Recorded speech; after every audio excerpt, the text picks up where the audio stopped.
Hello dear listeners, and welcome back to our little corner of the unknown. Whether you're curled up under a blanket, sipping a warm drink, or lying in bed with the lights dimmed, we're so glad you've joined us tonight. This is your sanctuary, a place where the ordinary fades away and the extraordinary takes its place.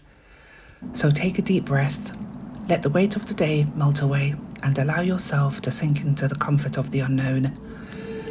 Tonight, we have another tale to share, one that will curl around your thoughts like a cold mist, lingering long after the story ends. But don't worry, you're safe here, for now. So settle in, get cozy, and let your imagination wander. Just remember, as the story unfolds, the creak in the floorboards or the rustle outside your window might not be your imagination at all. Let's begin. What lurks in the shadows? The beast of Black Hollow Farm, the final showdown. You ever heard stories about people who think they've escaped hell, only to find out they were never free to begin with? That's the kind of story I'm about to tell you. If you've been following this nightmare from the start, you know about Jack Calloway, the farmer who went to war with something he never should have crossed, a dogman. The thing stalked his family, tormented them, made him feel like a goddamn prisoner in his own home. But Jack fought back. He played it smart, led the bastard right into an old well on the edge of his land. The thing fell in, screaming, and as Jack peered down into the darkness, he saw something else. A green glow, faint, sickly, almost alive. Jack had no idea what was down there, but he knew one thing. It wasn't just the dogman. So he did the only thing he could. He sealed it. He poured concrete over that fucking well and walked away, hoping, praying that whatever was down there would never find its way back out. For years, it worked. Jack moved on with his life, raised his boys, kept his gun loaded. The air was thick with tension as the sun dipped below the horizon, casting long shadows over Black Hollow Farm. The woods surrounding the property seemed to hum an unnatural energy, as if the trees themselves were alive and watching. Joe Harper tightened his grip on the shotgun, his knuckles white. Beside him, Jack Calloway, the grizzled farmer, adjusted the straps of his overalls and glanced toward the barn. The plan was simple, but the stakes were life and death.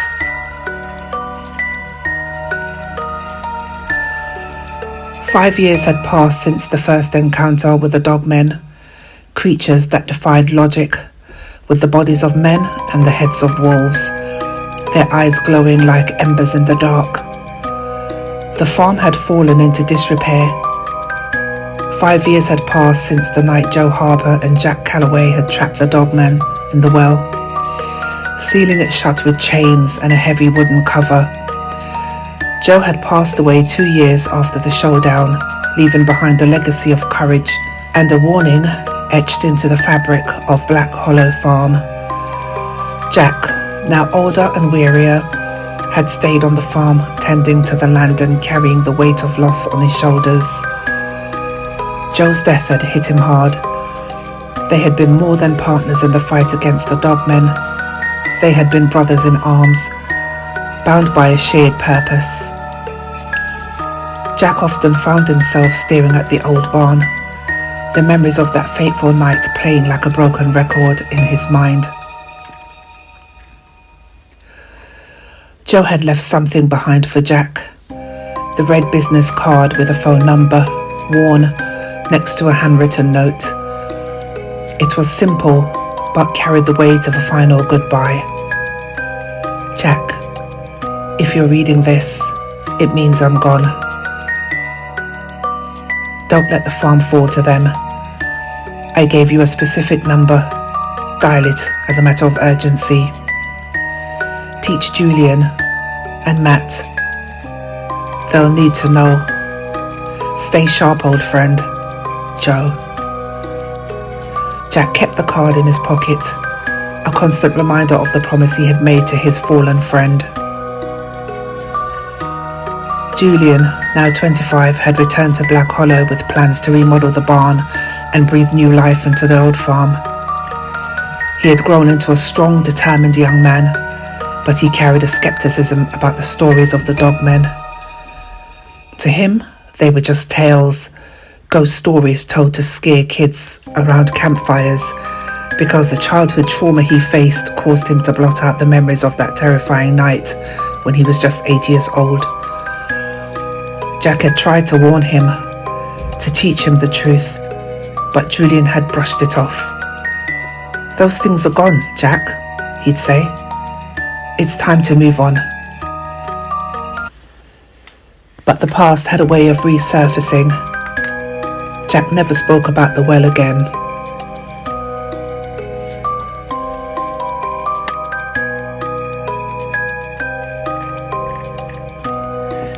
The well is found. Jack's sons, Julian and Matt, were grown men now, strong like their old man. They stayed on the farm, took care of the land. It was a good life. Until Julian found the fucking well.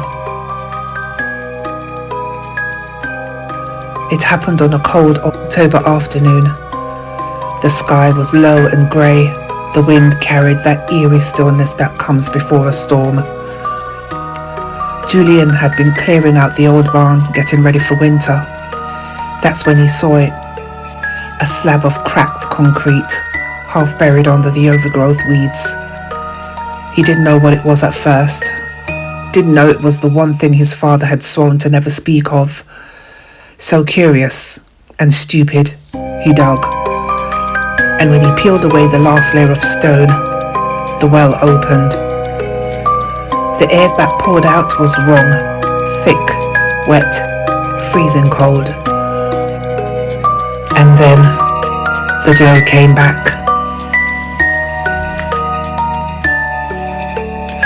A faint green shimmer pulsing from deep within the well's abyss. Julian leaned over, squinting into the blackness. And that's when he heard it. A voice. But not just one, a chorus, whispering, muttering, laughing. It wasn't the Dogman. It was something else. Something waiting. Julian ran back to the house, out of breath, his skin ice cold from whatever had been down there. Jack was at the table, a bottle of whiskey in front of him, flipping through an old hunting magazine. When Julian burst through the door, Jack barely looked up. "What?" Jack grunted. Julian swallowed hard. "Dad, I found something." Jack finally met his son's eyes. And in that moment, Julian knew. His father already knew what he was about to say. Jack's face went pale, his hands clenched, and when he finally spoke, his voice was low. "Tell me you didn't open that goddamn well." Julian's stomach dropped. "I didn't know what it was." Jack stood so fast, his chair nearly tipped over, his breath was shaking. He grabbed his shotgun, checked the shells. Then without another word, he marched toward the door. Julian ran after him. "Dad, what the hell is going on?" Jack stopped in the doorway, didn't turn around. "Son," he said, voice tight, "you just made the worst fucking mistake of your life." They reached the well just as the sun disappeared behind the hills. That green glow was stronger now, casting eerie shadows against the barn. Jack stared at it, jaw clenched. We need to close it. Julian hesitated. Close what? What's down there? Jack finally looked at his son, and for the first time in Julian's life, his father looked afraid. I don't know, Jack admitted, but whatever it is, it sure as hell ain't from here. Julian stepped forward, peering inside. Big fucking mistake. The glow flashed, bright, blinding. That's when the hands shot out. Julian barely had time to scream. Long rotted fingers wrapped around his throat, his arms, his legs, cold as death, strong as steel. Jack lunged, grabbing Julian's arm, trying to yank him back, but the things in the well were stronger. Julian's body convulsed, jerking, his eyes rolling back as the glow pulsed through his veins, turning them green beneath his skin. Jack shouted his son's name, pulling with everything he had. And then Julian's head snapped toward him, eyes burning, mouth stretched into a jagged, unnatural grin. And in a voice that wasn't his, he whispered, "You should have let us out the first time." Then he was gone, ripped into the abyss. The glow flashed again, brighter, violent, furious. Jack stumbled backward, nearly blinded, but he saw them. Figures, tall, twisted, staring up from the pit. Some had bones for faces, their mouths grinning with too many teeth. Others were rotting, their flesh melting away. And behind them all, a shape, massive, watching, waiting. Something far worse than the Dogman. Something Jack had buried. And now, it was free. The last thing he heard before the glow vanished, laughter, deep, ancient, and familiar. The Dogman never died. It had just been waiting for the doors to open. And now it had brought friends.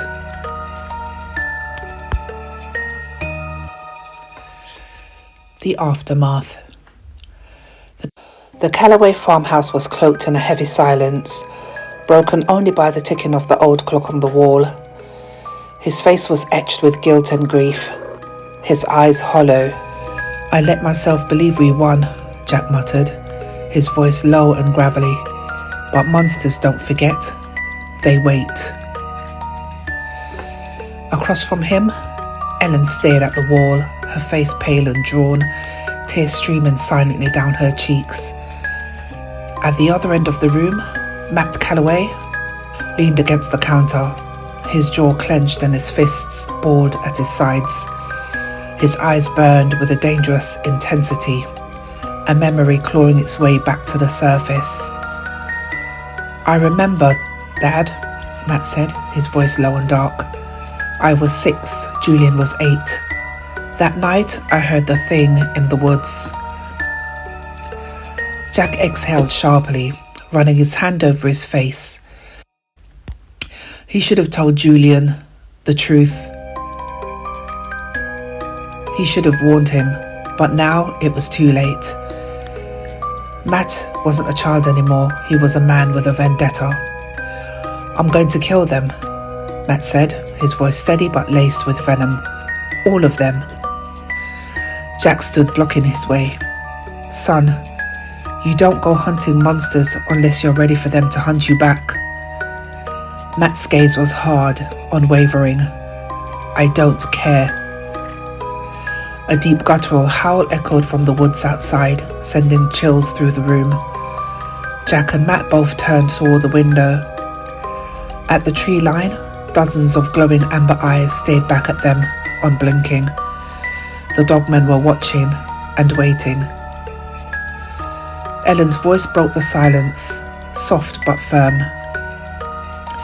"Matt, you can't do this alone. Those things, they're not just animals. There's something worse. They're evil." Matt turned to his parents, his expression resolute. I'm not doing it alone, and I'm not going in unprepared.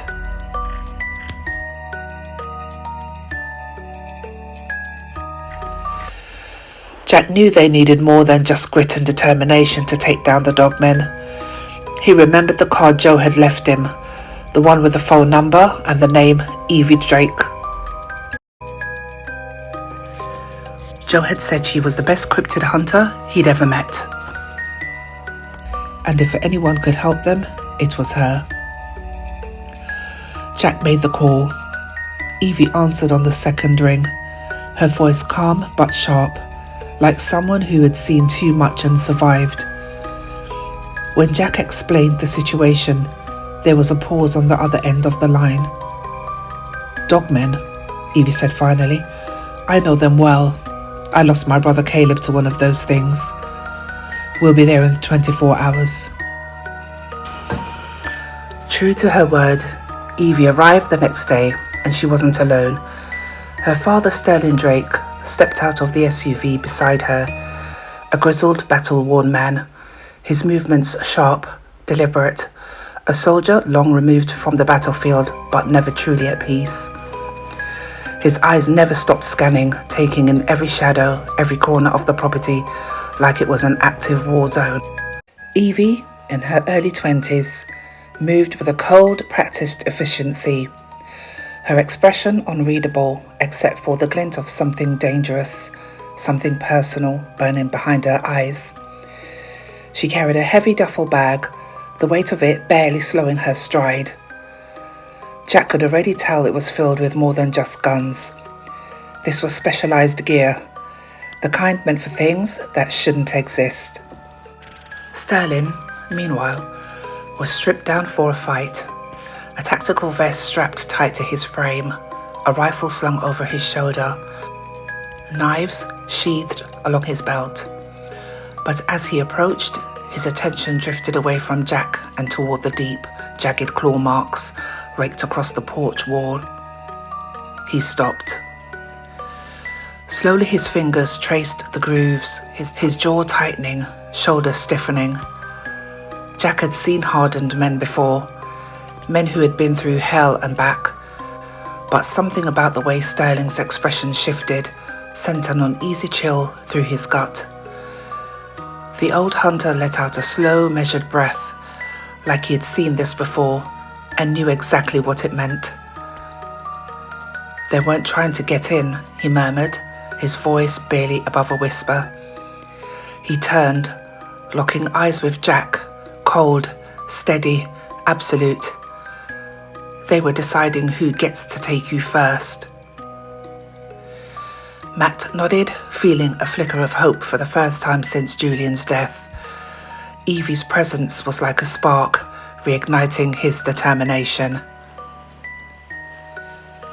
Evie and Sterling brought with them a wealth of knowledge and resources. Together with Matt and Jack, they devised a plan that combined old folklore with cutting-edge technology. Rose quartz and black tourmaline.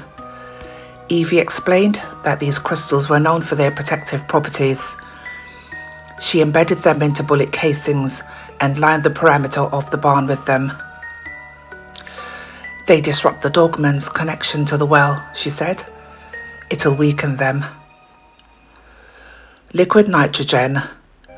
Sterling rigged canisters of liquid nitrogen around the barn. Extreme cold slows them down, he said, makes them easier to hit. Grenades and explosives to destroy the well and the creatures within. Evie prepared a series of explosive charges. We collapse the well, we cut off their power source, she explained. No well, no Dogmen. Motion-activated traps. Using infrared sensors and tripwires, Evie set up a network of traps around the farm. The traps were rigged to release bursts of high-frequency sound, a frequency known to disorient and weaken the Dogmen. Specialized weapons. Evie handed Matt a modified rifle loaded with black tourmaline and silver bullets. Aim for the chest or head, she instructed. These bullets will shatter on impact, releasing the crystal's energy, and the silver will start to disintegrate flesh and bone. The night of the final showdown arrived. The dogmen had grown bolder, their howls echoing through the woods as they circled the farmhouse. Matt, Jack, Evie and Sterling stood in the barn, the well between them. The green glow pulsed brighter, as if sensing their presence. "Are you ready for this?" Jack asked, his voice steady despite the fear in his eyes. Matt nodded. "Let's end this." As the first dogman burst into the barn, the trap sprang into action. The motion sensors triggered a burst of high-frequency sound, disorienting the creature. Matt fired a black tourmaline and silver bullet, the crystal shattering on impact and sending the dogman reeling. Sterling unleashed a stream of liquid nitrogen, freezing another in its tracks. The dogmen fought back, their numbers overwhelming, but the team held their ground. Evie moved like a shadow, her movements precise and deadly. She took down 2 dogmen with well-placed shots, her face a mask of grim determination. Just as it seemed that they would be overrun, Matt made his move. He grabbed the detonator for the explosives and pressed the button. The charges around the well ignited, the explosion shaking the barn to its foundations. Flames erupted from the well, consuming the green glow and the creatures within. The dogmen outside howled in agony, their connection to the well severed as it collapsed in on itself. When the dust settled, the barn was in ruins and the well was gone. The dogmen had retreated into the woods, their howls fading into the distance. Matt stood amid the wreckage, his body battered but his spirit unbroken. Jack placed a hand on his son's shoulder. "We did it, son. We avenged Julian." Evie stepped forward, her expression softening for the first time. "You fought well.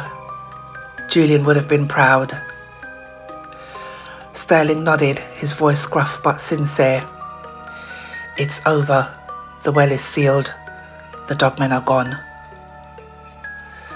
Ellen stepped forward, wrapping her arms around her son. "You've given us peace, Matt. Your brother would have been proud, as are we." As they walked back to the farmhouse, the first light of dawn broke over the horizon. The shadows of Black Hollow Farm were still long, but for the first time in years, they didn't seem quite as dark. Jack could finally rest, knowing the nightmare was over. And Matt, he found closure, not just for Julian, but for himself. I hope you enjoyed this story. Thank you so much for listening. If you do have any comments, leave them down below, and until the next time, have a good evening. Wherever you are in the world, take care.